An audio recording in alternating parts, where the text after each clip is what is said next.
Hello hello everyone, कैसे हो आप लोग। आई होप आप सब अच्छे होंगे और आपकी पढ़ाई बहुत अच्छी चल रही होगी। तो आज ना ये मेरा जो व्लॉग है ना, मैं शाम को शूट कर रही हूँ और लेकिन इसे अपलोड अभी कर रही हूँ क्योंकि कल रात को बहुत ज़्यादा ही मेरी आंखों में दर्द हो रहा था।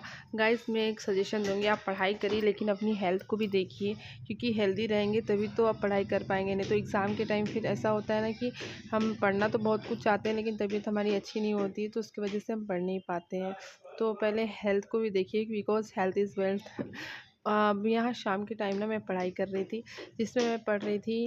अपने पढ़ने से पहले मैं क्या करती हूँ, 10 मिनट पहले रिवीजन कर लेती हूँ जो भी नया पढ़ने वाली हूँ। तो ये है ना मेरा एलसीएम और एचसीएफ का चैप्टर था। वैसे ये मेरे लिए इतना इम्पोर्टेंट नहीं है, बट सर ने बहुत ज़्यादा इसकी वीडियोस में पढ़ाया है, 11 वीडियोस में पढ़ाए इसके चैप्टर्स। और इसमें की थ्योरी पूछ लेता है, तो थ्योरी उन्होंने करवा रखी थी, तो मैं थ्योरी इसकी पढ़ रही थी।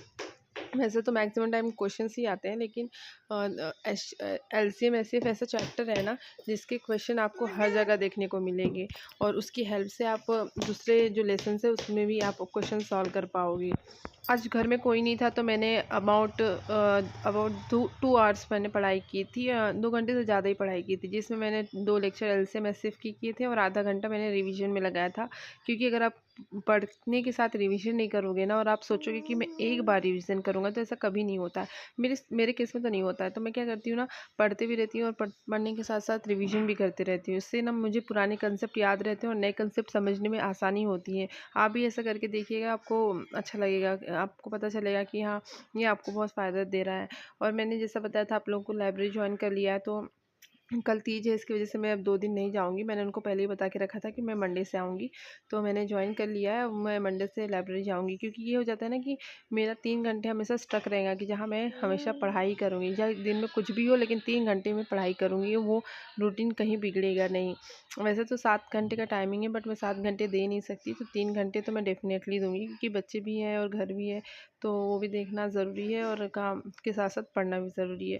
पढ़ाई को निगलेक्ट नहीं करूँगी। अब मैं ना अपनी पढ़ाई को प्रायोरिटी पे रखना चाहती हूँ। भले कोई रोए चाहे कुछ भी करे, पर मुझे डेली कुछ ना कुछ पढ़ना है, क्योंकि अगर पढ़ाई प्रायोरिटी पे नहीं रहेगी ना, तो कुछ भी नहीं होने वाला। अगर मैं काम को प्रायोरिटी पे करूँगी ना, तो काम ही काम दिखेगा, और अगर पढ़ाई को रखूँगी तो पढ़ाई दिखेंगी। तो आप जितना पढ़ते हो ना, आपको उतना इच्छा होती है पढ़ने की। एक बार आप पढ़ने लगोगे ना, तो आपको पता चलेगा कि अरे यार, इतना सारा पढ़ना है। और अगर आप पढ़ोगे नहीं तो लगेगा कि बस इतना सा पढ़ना है। जब आप पढ़ने जाते हो ना, तब पता चलता है कि इतना सारा पढ़ना है और आपको समझ में भी नहीं आता। कुछ कुछ चीज़ें उसको 3-4 बार पढ़नी पड़ती है। और ऐसे ऐसे सब्जेक्ट है जिसमें तो आपको रट्टे भी मारना है। ज्योग्राफी है, हिस्ट्री है, उसमें कब कौन सा आंदोलन कब हुआ, कब कौन आया, कब कौन अध्यक्ष बना, ये सब कुछ आपको ना रट्टा मारना है। कौन सी नदी कहाँ से बहती है, तो ये इकोनॉमिक्स में है। जैसे बहुत कुछ ना, मतलब सब्जेक्ट ऐसे रट्टे मारने वाले हैं। और मेरा मैथ्स था हमेशा से, तो मुझे ऐसा रट्टा मारना नहीं पड़ा, बट मुझे फिर अब रट्टा मारना पड़ रहा है ना, तो ऐसा बहुत डिफ़िकल्ट लग रहा है। एक चीज़ पढ़ने में मुझे 3-4 बार का टाइम लग रहा है। जब मैं 3-4 बार पढ़ रही हूँ तब जाके मुझे समझ में आ रहा है। कुछ कुछ चीज़ें जल्दी समझ जा रही है, लेकिन बहुत सी चीज़ें हैं जिसमें मुझे बहुत टाइम लग रहा है। आप भी बताना आप कैसे पढ़ते हो, और कुछ ट्रिक एंड ट्रिप्स हो तो शेयर करना। चलते मिलते हैं नेक्स्ट वीडियो में।